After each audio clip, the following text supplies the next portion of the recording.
দেখুন, যদি আপনি দেখছেন আপনার মনে সর্বদাই ছোট, ছোট বিষয়গুলি নিয়ে ছোট, ছোট বিষয়কে কেন্দ্র করে কিছু না কিছু টেনশন, চিন্তা লেগেই রয়েছে। সর্বদা একটা মানসিক উদ্বেগ আপনার ক্ষেত্রে লেগেই রয়েছে। যারা সবসময় মনমরা হয়ে বসে আছে, কোনো কাজ করতে ভালো লাগে না, মন সর্বদা খারাপ থাকে। দেখুন, বহু মানুষ এমন হয়ে থাকে যাদের মনে সর্বদা কিছু না কিছু নিয়ে উৎকণ্ঠা, উদ্বেগ দেখা যায় সর্বদা। খুব দ্রুত সে দুঃখার্ত হয়ে যায়। এই ভালো ছিল, এই মন খারাপ হয়ে যায়। খুব ডিপ্রেশনে চলে যায়। খুব দ্রুত আবেগতাড়িত হয়ে যায়। এই বসে আছে ভালো, হঠাৎ করে দেখা গেল ডিপ্রেশনে চলে গেছে। এমনকি আপনার জীবনে ক্রমাগত কিন্তু এমনটি লেগে থাকতে আপনি দেখতে পাচ্ছেন। যত দিন যাচ্ছে মানসিক ক্ষেত্রে অবনতি আপনি দেখতে পাচ্ছেন। এমন ক্ষেত্রে আমি আপনাদের একটি চমৎকার উপায় জানাচ্ছি। উপায়টি করে আপনারা বিশেষ সুফল নিশ্চিতভাবে পেতে পারেন। কি করবেন?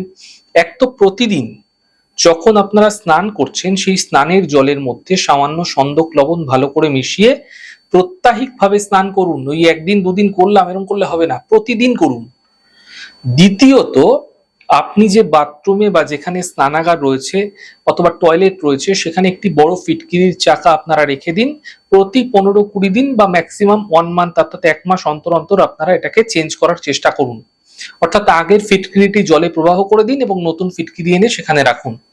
এভাবে ক্রমাগত আপনারা করতে থাকুন। আপনারা নিজেরাই অনুভব করতে পারবেন যে অনেক সহজে আপনাদের মানসিক স্থিতি যেভাবে খারাপ হচ্ছিল, বিঘ্নিত হচ্ছিল, সেগুলো ধীরে ধীরে আপনারা দূর হতে দেখতে পাবেন।